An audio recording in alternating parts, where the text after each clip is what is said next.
So the late 1950s was a period of growing decolonization, not just for the French Empire, but for all the European countries that maintained colonies. The country of Gold Coast gained independence from Britain in 1957 and renamed itself Ghana. And that raised increasing questions amongst French people about, well, what is the future of the French Empire and the various colonies that are attached to it. De Gaulle himself, well, the first question obviously was regarding Algeria. De Gaulle himself was somewhat unsure what exactly his idea for an endgame in Algeria was. He issued calls calling for the Front Liberation Nationale to be brave in accepting some kind of peace deal without ever being kind of clear about what peace he kind of envisioned. He was also aware that there were many people, especially in Algeria, the Pied Noirs, who were determined to hold on to their position in Algeria and the French army to support them. So de Gaulle basically had to trade somewhat carefully. But he was willing to try and open up new opportunities for other French colonies, reflecting the fact that within France there was a growing awareness about the kind of inconsistency in celebrating French independence from Nazi occupation, and yet maintaining a colonial empire in Africa and other parts of the world as well. So in 1958, after the establishment of the Fifth Republic, de Gaulle proposed creating something called the French Community, which effectively was going to be something kind of like a French Commonwealth. And what it basically was an offer for various colonies to be granted full control of their own domestic affairs, but for the French nation to maintain control of military affairs and foreign policy as well. And so essentially all these French colonies were offered a referendum on this in 1958. So the various parts of the French Empire went to the polls in 1958, as we're demonstrated here. And most of the countries actually agreed to. So the condition was this: if you voted to remain part of the French community, you remain part of the French community. If you voted against it, you got full independence, but with the caveat that you would get no more French aid. France would have no more financial responsibilities for that territory. Most of the African nations voted to remain in the French community. The one exception was Guinea. And immediately France broke off connection with Guinea and ended all kind of aid to it. So here we have a map of the various French colonies. And these are not all Nigeria in particular. Nigeria and the Gambia were British colonies, but the rest of these were French colonies. So I said Guinea insisted on maintaining its position as becoming an independent country, and but in the short term, most of these countries agreed to stay part of or remain in the French community. That only lasted for a couple of years. By the end of 1960, most of these countries had kind of changed their mind and reverted to demanding full independence, which the French state granted. But unlike Guinea, where the French broke off their relationship with the state, it maintained more of a positive relationship, continued to kind of offer investment, some financial aid, and I guess continuing support for the various governments of these countries I mean, this is French West Africa. The same applied for colonies in French what was called French Equatorial Africa as well. But of course, the big question still remained Algeria. What was going to happen with Algeria? I mean, you've even seen this map here. We have Mali and Niger. That kind of convex between them, of course, is Algeria. So according to the Phrygian legend, the man who could solve this problem would rule Asia. Alexander figured it out. I don't know if any of you guys came across this in your History 101 classes. The answer is, what is the Gordian knot? The Gordian knot, according to legend, was a knot that simply could not be opened. Alexander the Great had solved it by simply taking a sword and chopping it in half.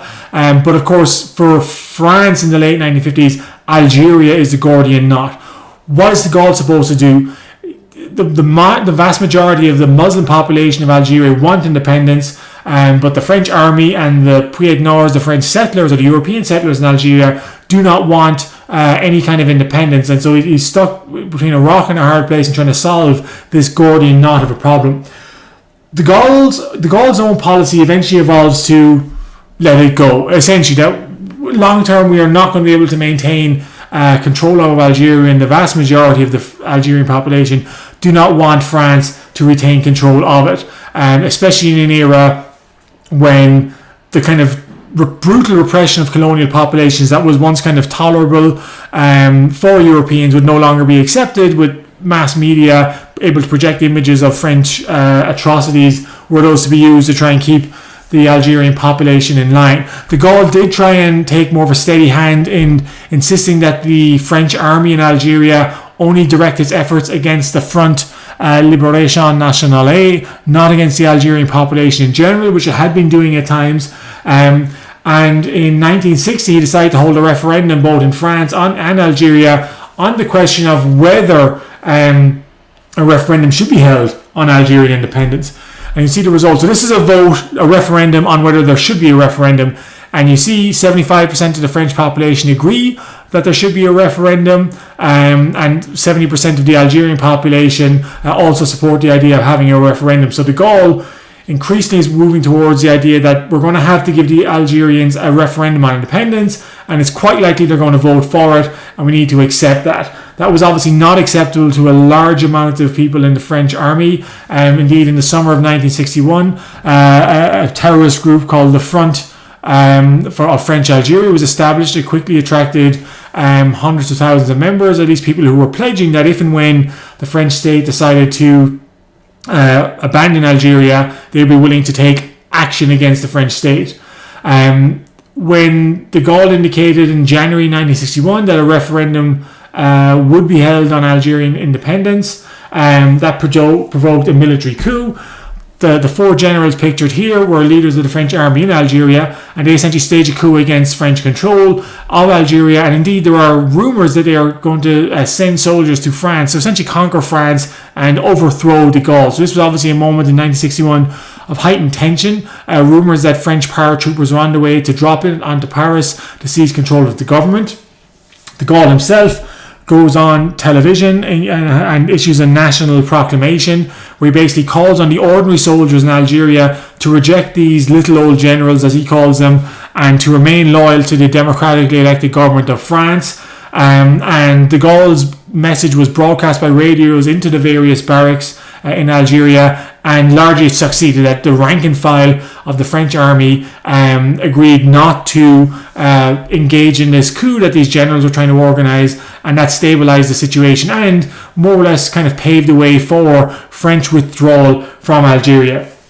Again, not everyone was happy about this. A new terrorist organisation, the secret army organisation, was established to, by military force, keep France or keep Algeria part of France.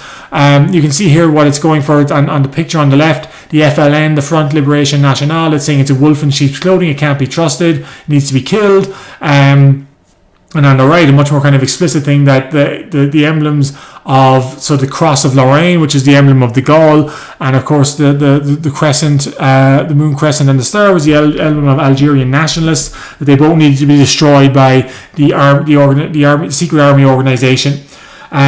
So amidst this bitter conflict in Algeria, which by 1962, depending on your count, had left somewhere between 200,000 and over 1 million people dead.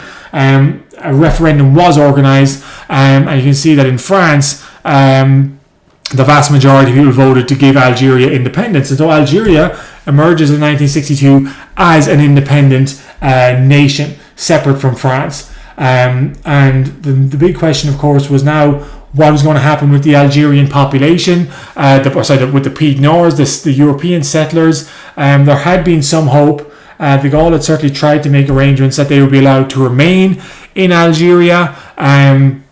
Many of them wanted to remain in Algeria, but the actions of the OAS in antagonizing and trying to overthrow the Algerian government, the newly independent Algerian government, created a wave of bitterness towards the Pied Noirs. And of course, there was a lot of bitterness from the Algerian conflict itself. And what we started to see were massacres of the European populations in Algeria. And in response, many of the Pied Noirs began to flee. So between 1962 and 1964, about 800,000 of the roughly 1 million Pied Noir population flees Algeria. Most of them try to move to France, where they find that they're not always particularly welcomed by the French population. I mean, you saw the referendum figures there that 90% of the French population was happy to give Algeria independence by 1962. and many of them had little sympathy for the Pied Noirs themselves. So it created a great deal of bitterness between this community trying to return to France and the more traditional French population. Jeopardy question. This 1973 movie, remade starring Bruce Willis in 1997, was about an attempt to assassinate Charles de Gaulle. The answer is, what is Dave the Jackal? Well worth seeing if you get a chance. The Jackal was the Bruce Willis remake, and actually he was trying to assassinate I think the American president, not the Charles de Gaulle, and that movie's not quite as good. But so that's a movie you might be aware of that was quite popular in the early 70s, because the OAS did make several efforts to try and assassinate de Gaulle. This was one effort in 1960, I believe in late 1962, where his car was sprayed with bullets. But essentially by 1962, France has essentially shed its empire, and the OAS ultimately peters out because there's no way it's going to reverse Algerian independence after it's been granted in 1962. The French did retain what were sometimes called the confetti of empire, so kind of a sprinkling of mostly islands across the world, some in the Caribbean, some in the North Atlantic, some in the Pacific. The only real significant territory in terms of landmass is French Guiana, pictured here on the left, which is about 1/7 of France. And all of these territories were officially made departments within France itself. So they are an integral part of the French state. They are not treated as colonies. They receive the same social welfare benefits, the same voting rights as citizens in France itself. It's actually for that reason that most of them are pretty content and not necessarily demanding independence from France. But it means that to this day, France has some influence in small pockets of the world, or small corners of the world, in various continents. De Gaulle was quite happy to shed the empire because he believed that France's new goal was to remain a traditional great power. He was kind of dismayed by the new world balance between the United States and the Soviet Union. He felt that it was very important that the French maintained their independence from both sides and offered something of a third way where nations did not have to align either with the United States or with the United Nations. So essentially France wants to be a great power again and remain a great power. Of course, what makes one a great power in the early 1960s? Nuclear power. The United States and the Soviet Union both have nuclear weapons. The French, before even the advent of the Fifth Republic, had decided that in order to maintain their traditional independence, they needed to have their own nuclear weapons. So by the mid-1960s, France, largely of its own development, without much American assistance at all, had created its own nuclear bomb. They didn't have the same military missile capabilities as the United States or USSR to launch these bombs, but what they developed was something called the force de frappe, the strike force, basically an armed wing of the Air Force that could drop nuclear weapons on France's enemies. And the French tried to maintain the facade, you might say, that this was something that was to maintain its independence both from the United States and from the Soviet Union. One French general in 1967 said, the force de frappe can fly in any direction. We are not necessarily beholden to American foreign policy interests. We are determined to maintain our own independence. Another aspect of this French independence was the development of its own supersonic jet, the Mirage 3, pictured here.